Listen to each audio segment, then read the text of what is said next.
Please find friends that you want to become.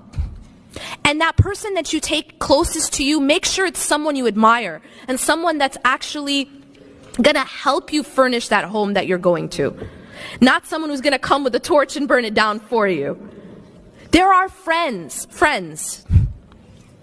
who actually are burning that house for you. You guys feel me, or you don't feel me at all? You feel me? Nobody comes to your grave with you. You go by yourself to your grave.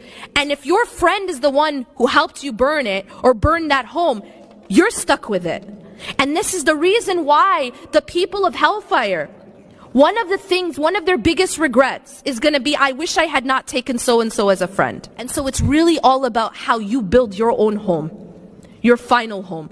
And believe me, your friends have a big part to play in that. And then later on, who you take as your spouse. Because this is going to become your close